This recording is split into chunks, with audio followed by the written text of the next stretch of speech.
IVE 的一支 MV 被指控偷了中国的山水、祥云和绣花鞋。1年多以后，康熙又被人从顺治的儿子考证成了汉陈洪成仇的儿子，一个在给韩国女团建偷，一个在给清朝皇帝认爹，两件事本来挨不着。可用的证据是同一套，只要读音像、外形像出现的早，就可以宣布归属。这些考据错在啊，其实不难查。但这期视频我想弄清的是另一件事，为什么这套论证到处都在用？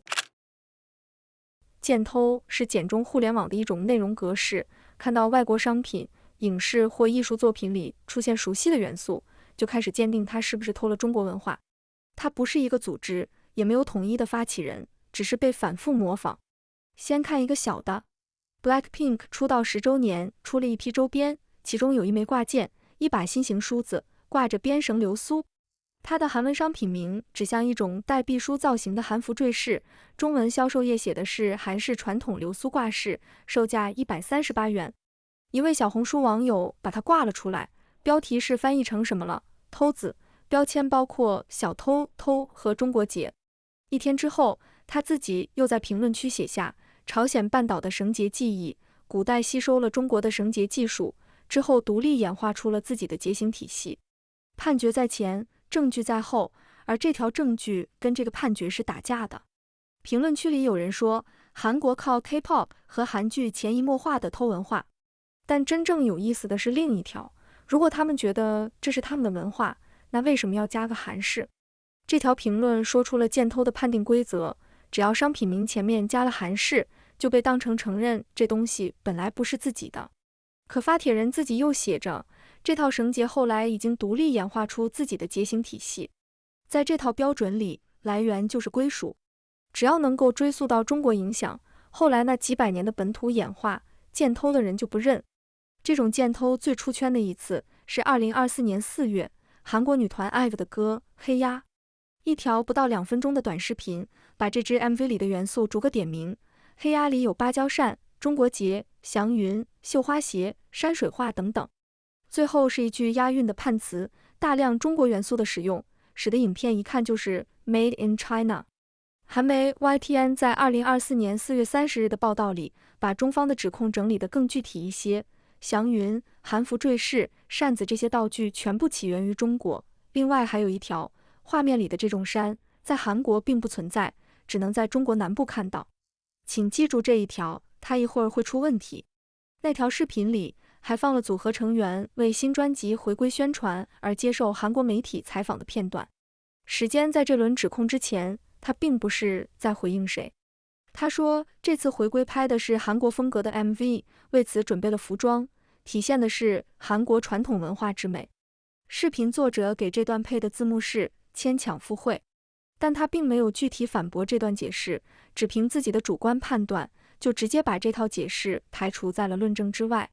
在这种论证里，当事人为什么这样创作并不重要，只要他坚持这是韩国文化，他的解释本身就会被当成问题的一部分。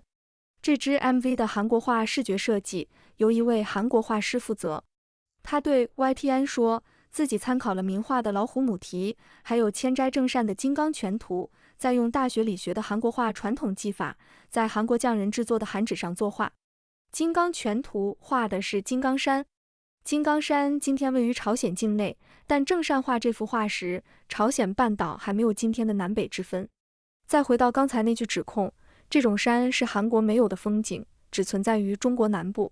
可创作者明确说，他参考的是正善笔下的金刚山。无论今天的国界怎么画，这都不能证明他是在用一座中国南方的山冒充韩国传统。这位画师还说了一句更硬的，从没有一次觉得我的画不韩国。这支 MV 的原画、概念设计和角色设计都由他负责。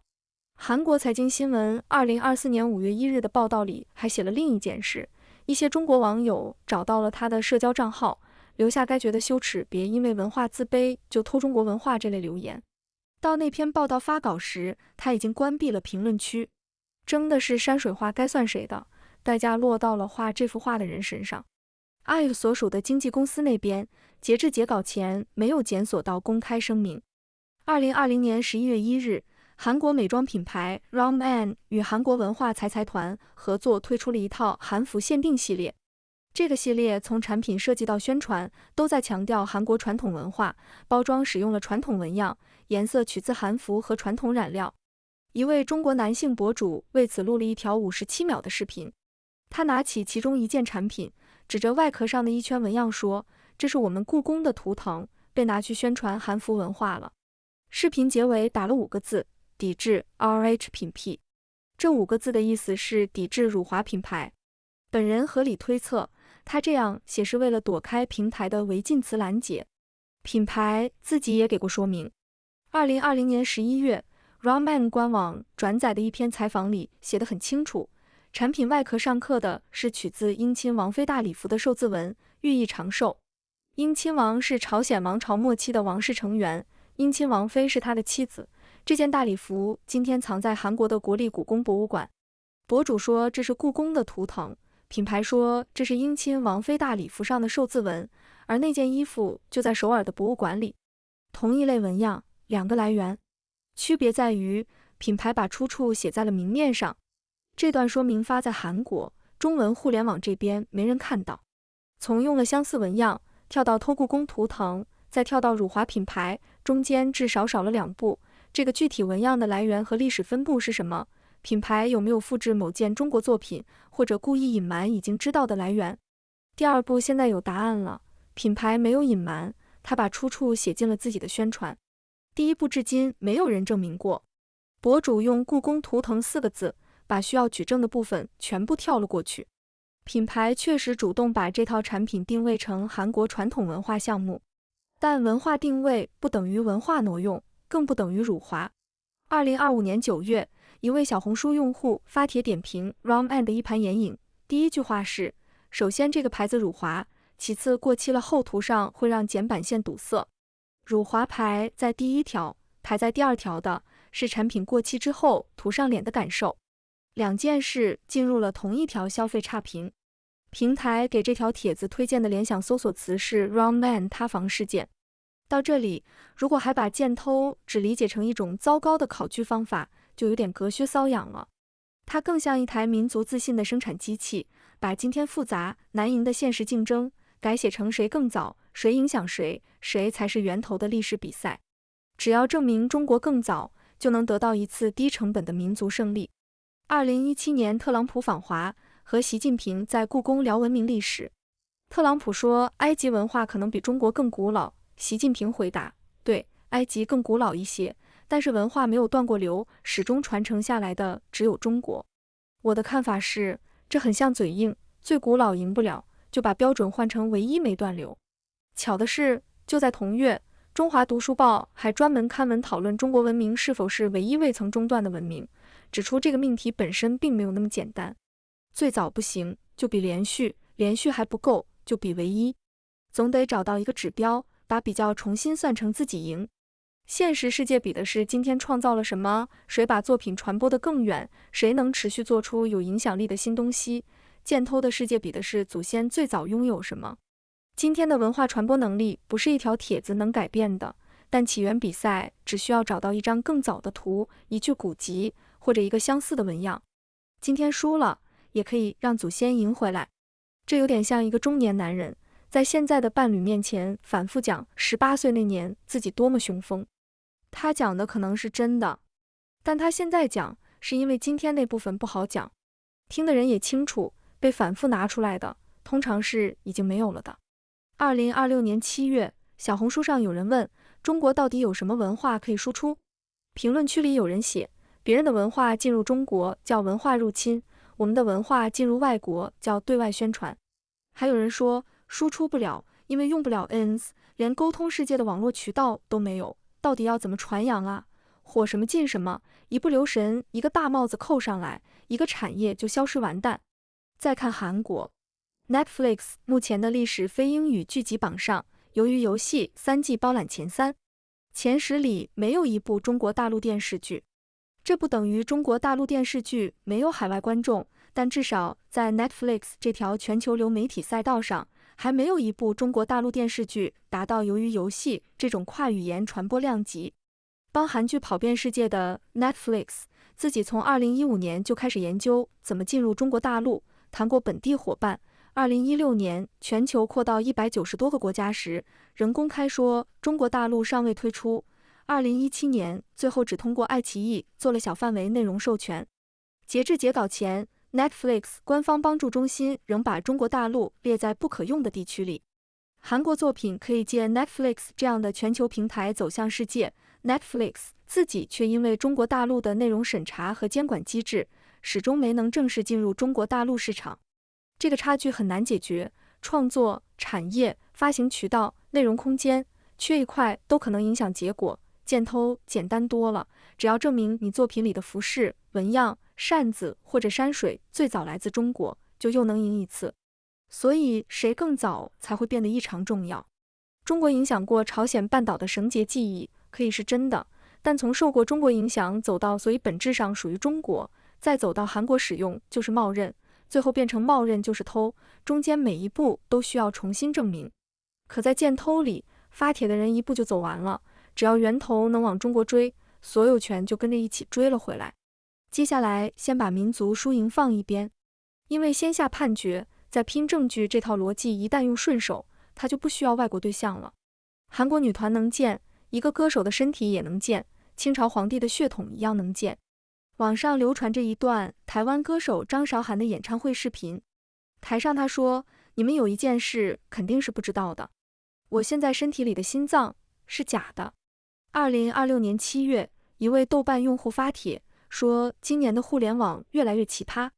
举的第一个例子就是这段视频，顺手把那句话补完了，后面还有半句，因为所有的真心都给了台下的观众。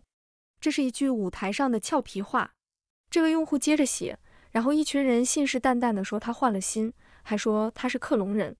这个传闻不是凭空长出来的。2008年3月，中新网转载新闻晨报的报道，标题是张韶涵心脏病确诊，可能动手术。文中称他的经纪公司证实，他确诊为二尖瓣膜脱垂，医师建议开刀。至于手术后来有没有做，结果怎么样，本人没有查到可靠的公开信息。所以底下确实有一段可查的病史。传闻要成立，只需要把这段病史和舞台上那半句话接在一起，中间那半句解释掐掉就行。张韶涵本人和他的团队对换心克隆人这个说法，截至截稿前没有检索到公开回应。同一条帖子下面有人补了一句，李连杰在这些年的传闻里都快没有原装的了。另一条豆瓣帖子下面有人把这个动作说得更准，第一个断章取义的人一定是对着原文在断章取义。只要一件事能被说成有真有假，谁都可以当场判一次，凭的还是那几样：读音像、外形像，或者半句掐掉下文的原话。往下走一步，他连清朝皇帝的血统也一起判了。2025年11月，一个叫考据喵星人的抖音账号发了一条视频，标题是康熙的生父竟不是顺治，康熙疑似汉仁洪成仇的儿子。先说清这几个历史人物是谁。康熙是顺治的儿子，孝庄是他的祖母，洪承畴则是明朝降清的大臣，长期背着汉奸的历史评价。这条视频里流传的说法是这样：洪承畴降清之后和孝庄关系密切，生了个儿子，比原本的康熙大2-3岁。原版康熙因天花夭折，孝庄就把这个私生子推了上去。视频作者本人的态度很明确，他说传播速度堪比钩子文学，是不是听着就离谱，就当图一乐别当真。所以这条视频不是主张，是转述加吐槽。但他随口带过的一句话，恰好说中了这套东西为什么好传播，这套理论居然能用现有的史料给它圆上。讲这套说法的人，把后面每一条材料都读成了父子关系的证据。先比寿命，顺治24岁去世，皇太极52岁，康熙却活得很久，反而更像活到75岁的孝庄和73岁的洪承畴。再看年龄，朝鲜使节记过一句，皇帝9岁，却壮得像12-13岁。最后看动机，洪承畴母亲去世时，朝廷不准他回乡，康熙一即位，他马上请退，功劳很大，爵位却不高。3条线索，他们给出同一个解释，避免父子见面。然后轮到所谓的考古证据。网上流传2006年，北京石景山出土过一具干尸，穿着蟒袍，有6根手指，还留着明朝发髻。有人说这就是洪承畴，而墓主人的名字叫黄卓吾，把它解释成谐音，就是黄出吴，皇帝出自我。问题是，这3个字里真正能对上的也就黄和黄。今天拙念拙，出念出，本来就不同音。再往前查，广韵不同，元代中原音韵不同，明代洪武正韵还是不同，所以把黄卓吾念成黄出吴，凭的只有一条，听起来差不多就算。关于这具干尸，以上全部是网上流传的说法。值得多问一句的是，为什么偏偏是洪承畴？清朝有满人建立，入关过程中发生过大规模屠杀，这是史实。而康熙在位61年，是中国历史上在位最长的皇帝，这61年通常被算作清朝最拿得出手的一段。把他的生父换成一个汉人，等于把这段历史从满人手里挪回汉人名下。我的看法是，这套说法能传开，靠的不是前面那些史料，是这个交换本身。他不要求你相信孝庄和洪承畴之间发生过什么，只要求你接受一个结论，那61年本来就是汉人的，哪怕这个汉人长期背着汉奸的历史评价。而且这个交换一旦成立，就不会停在康熙一个人身上。雍正是康熙的儿子，乾隆是康熙的孙子，往后的清朝皇帝都是这条线传下来的。按这套说法，父系血脉从康熙这里换了人，后面每一位皇帝身上也就都带着汉人的血。清朝最常被拿出来讲的那100多年，连同疆域、人口和所谓盛世，一次性归到了汉人名下。满人剩下的只有一个姓氏和一套礼仪，这才是他真正解决的问题。中国历史上最后一个王朝由外族建立，这件事在民族叙事里一直不好安放。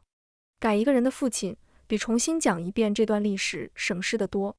视频最后一段话是，就这样，在无数脑洞玩家的努力下，一个几乎逻辑闭环的洪氏康熙说被构建出来了。留意这几个词：玩家、构建、闭环，同一个逻辑在另一个圈子里也出现了。有一条20多分钟的视频，在盘点2024年的10大伪史论谣言。所谓伪史论，就是把西方古代文明说成大体是伪造的，或者这些历史原本就属于中国。这条视频是反驳方拍的，片中主张者的脸都被打了码。榜单里的说法很多，比如英语其实源自山东话，明朝初年已经有成熟的蒸汽机和电话。第9名是大明法兰西，画面上是一张地图，配的字是属于我们中华历史神圣不可分割的一部分。第1名是《永乐大典》。《永乐大典》是明朝永乐年间编的一部大型类书，正本至今下落不明。榜单里关于它的说法包括，它记载了蒸汽机、电话机、光刻机，它包含着三体星人，它是达芬奇的手稿，它是银河系之魂，是全宇宙之光。以及这一条，按照这套说法，亚里士多德的英文名 Aristotle 可以被听成 Yonles Total， 也就是永乐大典。2个互不相干的圈子，一个在讲清朝皇帝的血统，一个在讲希腊哲学家的真伪，用的是同一种证据，读音像。这条视频片尾还放了一次投票，让观众选2024年最佳谣言。永乐大典以明显优势排在第1。伪史论更像一群人在一起玩一个共建的游戏，每个人往上加一块，直到能圆上。所以摆证据不太起作用。你不是在纠错，你是在扫兴。豆瓣上有人说得很直接，2026年7月，一条帖子下面有这样一段话，更可怕的不是很多人信，而是很多人明知是假的，但就是出于各种目的，想让这个东西变成群体狂欢，你质疑就给你扣各种非常大的帽子，就一群人来冲你，让你不敢说话。同一条帖子下面还有一位用户讲了个更具体的例子，同事给他看福建土楼跟罗马斗兽场的图，说罗马斗兽场就是不加盖的土楼，罗马人抄袭的，圆的对圆的。这套标准的第3种证据是外形。伪史论比箭偷多走了一步。今天别人文化输出更强，可以说他输出的本来就是我们的。今天现代科学体系主要在西方发展，也可以说那些东西原本记在永乐大典里。这样，为什么今天会是这种难题，就换成了一个舒服得多的答案？本来我们才是最先进的，只是东西被别人拿走了。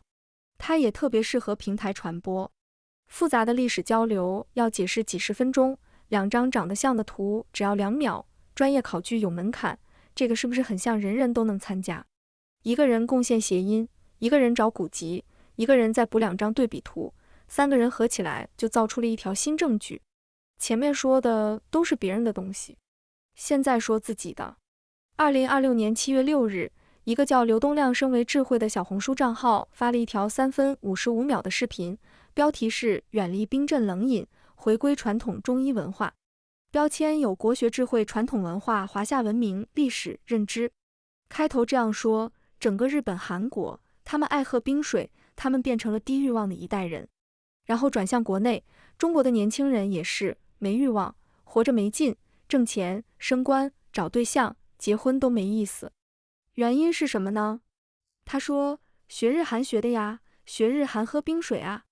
中间是身体部分。他说，西方人和中国人不是一种体质，他们老吃炸的东西，还喝高糖的东西，所以他们能喝冰水，说喝冰水会减阳寿，会伤孩子的脾胃。视频没有直接写出脾胃等词，而是把脾拆成月和悲，把胃写成拼音胃。他这样写多半也是为了绕开审核，只不过这次躲的是医疗内容。抵制辱华要缩写，讲身体也要缩写。这套判决走到哪儿都得先给自己套一层伪装。到3分23秒，作者落点出来了，所以不要按西方的那种生活方式去过，因为它背后是一个整体的文化入侵，是意识形态渗透。最后他给出行动方案，这种事必须有人呼吁，要做到全民认同、全民参与，还要从孩子教起，在中小学加入中医文化、养生和中国人的生活方式教育。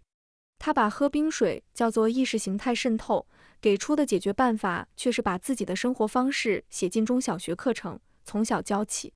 现在把这条视频和另一份材料放在一起。2026年7月，彭博观点发表了一篇讨论中国年轻人的专栏，中文标题译作《中国年轻人为何痴迷过去》。